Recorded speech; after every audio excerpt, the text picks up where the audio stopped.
కలం అనే మనిషిని విద్యకి పరిచయం చేపించిన. అమౌంట్ కలం ఇచ్చింది. ఎంత ఇచ్చింది ఏందనేది కలంకి తెలుసు. ఆమెమో 58 లక్షలు ఒకటి, 25 లక్షలు ఒకటి అని అంటుంది. దానికి వడ్డీ మొదలు ఎంత అయిందో తెలియదు. ఆమె చెప్తుంది. కాకపోతే అట్లనే ఇంకా వెన్నెల అనే అమ్మాయిని కూడా పరిచయం చేపించాను. ఒక 10, 20 మంది నా ద్వారానే పరిచయం అయ్యిండ్రు. వాళ్ళ దగ్గర అందరి దగ్గర డబ్బులు తీసుకుంది.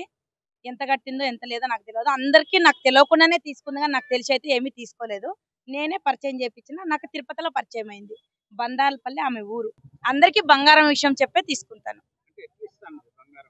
అంటే బంగారం దగ్గర కడితే బంగారం ఎన్ని కిలోలు వస్తుంది, అన్ని కిలోలు వస్తుంది, ఇంత ఇస్తే ఇంత రిలీజ్ అవుతుంది బంగారం అన్నట్టు తీసుకుంది అందరికాడ. ఈరోజు సాయంత్రం అందాజ 5 గంటల ప్రాంతంలో మన దగ్గరికి పగిడిపాటి వెన్నెల అనే వ్యక్తి వచ్చి ఒక దరఖాస్తు ఇవ్వడం జరిగింది.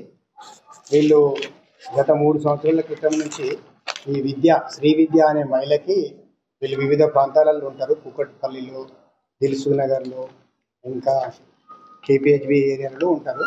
వీళ్ళందరూ కలిసి ఈ విద్య అనే ఆమె వీళ్ళందరికీ మాయమాటలు చెప్పి కొన్ని డబ్బులు వాళ్ళ దగ్గర కొన్ని కోట్ల రూపాయలు తీసుకొని వచ్చి ప్రస్తుతం ఆమె వాళ్ళకు డబ్బులు ఇవ్వకుండా మన పటాన్చెరు ఏరియాలో ఈ ఏపీఆర్ విల్లాస్లో ఉంటుంది.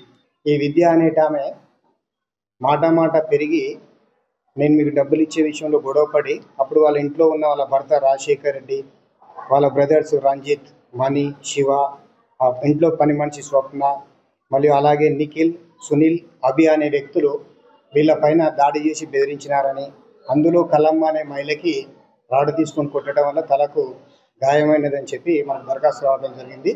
ఇటు విషయంలో ఈ దరఖాస్తు పైన కేసు నమోదు చేసి విచారణ చేసి తగు చర్య తీసుకోవడం జరుగుతుంది.